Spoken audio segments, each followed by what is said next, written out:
Olá, hoje é dia de falarmos de um direito, sobretudo um direito público, direito eleitoral. O convidado de hoje é determinado, persistente e otimista.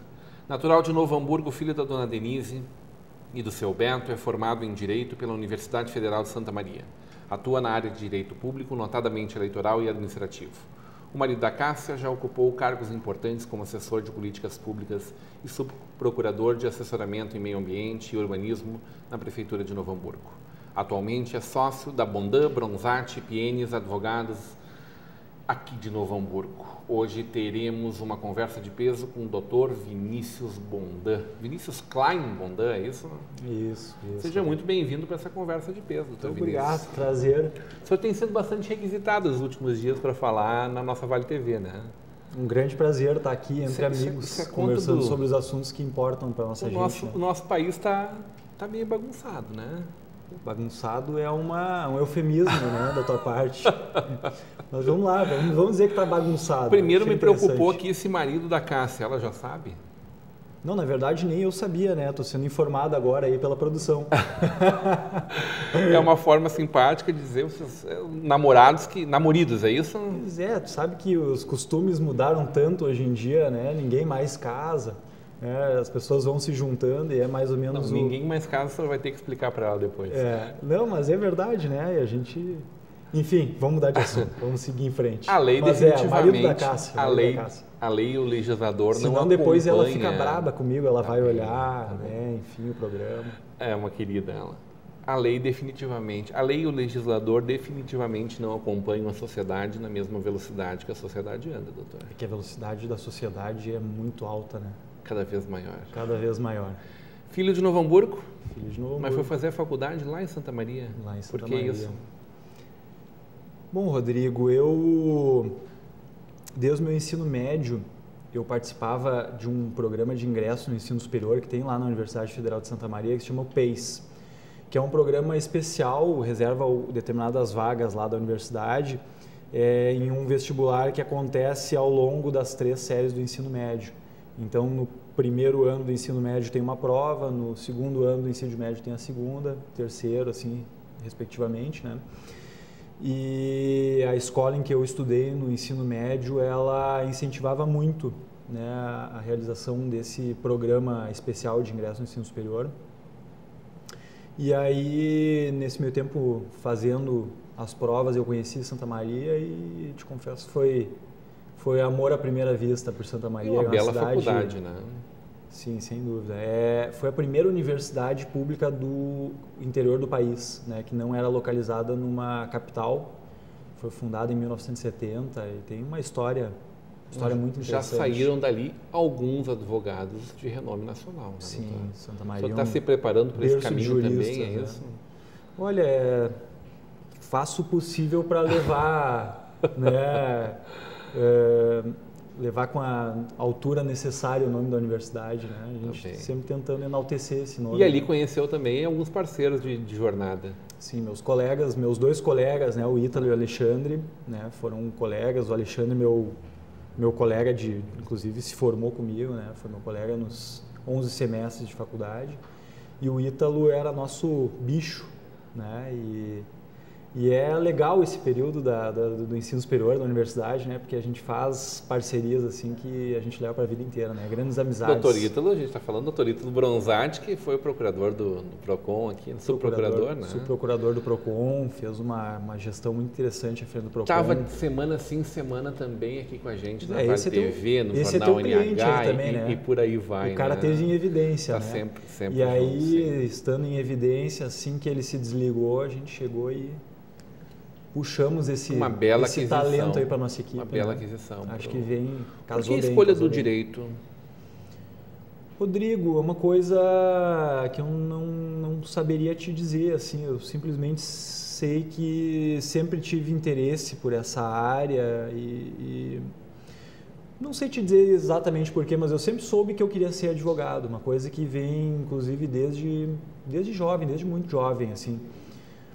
Não sei te dizer em Mas que o momento direito surgiu eleitoral, isso. com certeza, veio mais recentemente. É que o direito eleitoral, assim, eu acabei casando ele com aí tomar cuidado aí com tanto casando aí, né? Tantos casamentos. Mas daqui a pouco aí é uma bigamia acontecendo, né? Vamos cuidar. Mas eu sempre fui muito vinculado à política, eu sempre me interessei muito pela política, eu acho que isso veio inclusive de casa. Meu pai sempre foi uma pessoa que sempre foi muito informado, muito atento a tudo que acontecia politicamente, isso desde que eu era pequeno, né? Me lembro assim, ele acompanhando as questões do impeachment do presidente Collor ainda na época, em 1992, né? Foi 92? 92, né? Outubro. E isso é uma coisa que veio de casa, assim, esse gosto por estar sempre atento e sempre informado com relação às questões do nosso tempo, né? Eu acho que isso é uma coisa muito importante, inclusive a gente tem que participar disso, né? A gente só vai avançar enquanto país quando a maioria das pessoas estiverem interessadas e participantes, né? Atentas ao que está acontecendo, seja em Brasília, seja em Porto Alegre, seja em Novo Hamburgo, enfim, em todas as instâncias em que se discute os principais assuntos, né, do nosso tempo. Eu acho que a gente tem que estar atento e eu acho que é a única fórmula para a gente conseguir superar esse momento, né? Participar da Procuradoria, por exemplo, de Novo Hamburgo, né, te deu uma outra visão, eu imagino, de dentro das demandas contra o município, né? Tá muito difícil esse jogo?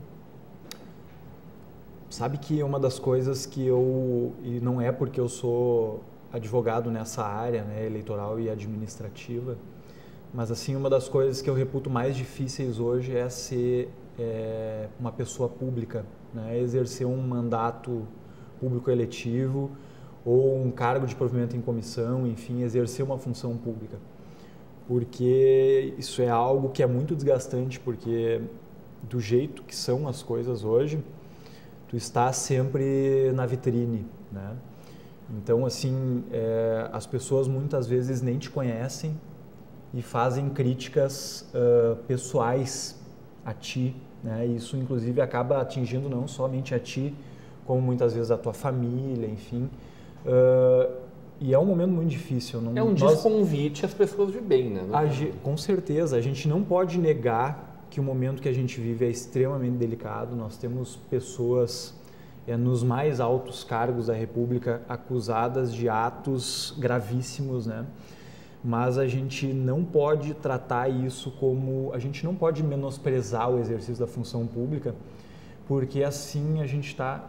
acho que tu definiste muito bem, isso é um desconvite às pessoas de bem que querem participar da vida pública, porque elas sabem assim, eu estou aqui na minha zona de conforto, estou bem, feliz, estou tocando o meu negócio, minha vida privada, tenho a minha privacidade.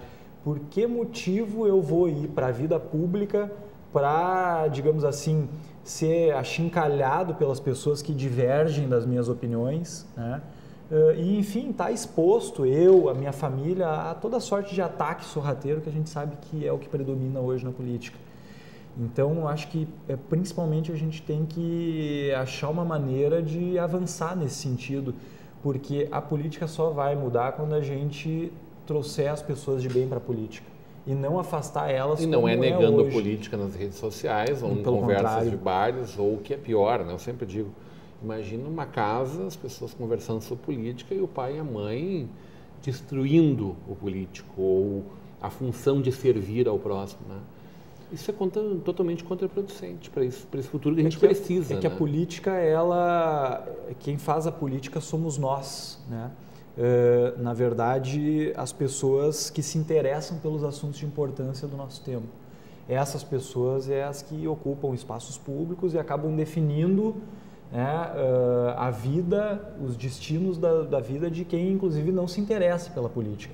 Então, acho que a primeira coisa é a gente compreender que esse discurso de que político não presta, de que a política é espaço de pessoas corruptas, isso interessa a uma minoria que ocupa esse vácuo deixado pelas pessoas de bem para malversar os espaços públicos e obter vantagens de toda a espécie. É isso que a gente tem visto hoje no Brasil.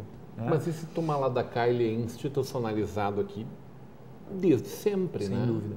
Isso é cultural ou isso é só antropológico mesmo? Só do tipo impossível desimpregnar? Não, eu acho que é cultural, né?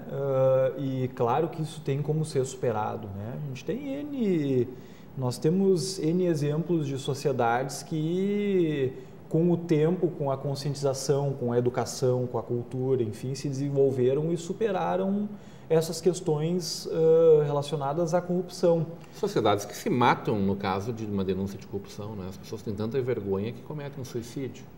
É o caso, por exemplo, como é que ia ficar do o Brasil, Japão, né? Em que a corrupção é uma coisa vergonhosa para a família. Imagina se Mas essa a moda gente também pega. não pode ser tão rígido com o Brasil, com a sociedade brasileira, porque nós somos uma sociedade que tem 500 anos. Uma cultura de informação. Ao passo que nós temos outras sociedades que são milenares. Então, eu sempre me lembro um encontro de líderes depois da Segunda Guerra Mundial. Isso se conta como fábula, mas provavelmente é verdadeira a história, né? Em que conversava o primeiro-ministro Churchill, né, o presidente francês e o imperador da China, né, e estavam lá numa conversa, né, descontraída, logo após uma reunião de estadistas, enfim, e aí o presidente francês se jactando, né, como, né, enfim, e ele olha para o imperador chinês e pergunta assim, na época eu acho que era o camarada, bom, enfim, não vem total caso o cargo que ele ocupava, mas ele pergunta assim, camarada, o que o senhor acha da Revolução Francesa? Achando que ia colocar o líder chinês numa situação, enfim, desconfortável, né, a ponto de comentar uma revolução liberal, enfim, e ele olha assim para o presidente francês e diz assim, presidente, ainda não sinto-me capaz de emitir juízo de valor sobre isso porque é um evento muito recente.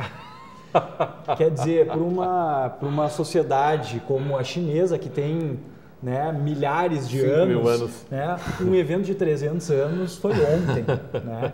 E a gente tem que ter essa paciência. Eu sei que a gente é muito imediatista, né? O brasileiro ele é muito imediatista e deixa as coisas para a última hora. Mas né? é porque é o nosso tempo, né, Mas doutor? a gente tem que ter consciência que 500 anos para forjar uma sociedade ainda é pouco. A gente está entrando num caminho que nesse momento ele parece difícil, mas eu acho que ali na frente, se a gente conseguir usar ele da forma mais adequada possível, isso vai nos render frutos futuramente. Bem, quero saber de questões aqui da nossa região, do nosso Novo Hamburgo, de Voti. Vamos falar um pouquinho também do nosso presidente Temer, mas isso na volta do intervalo hoje, numa conversa de peso com o advogado Vinícius Bondan.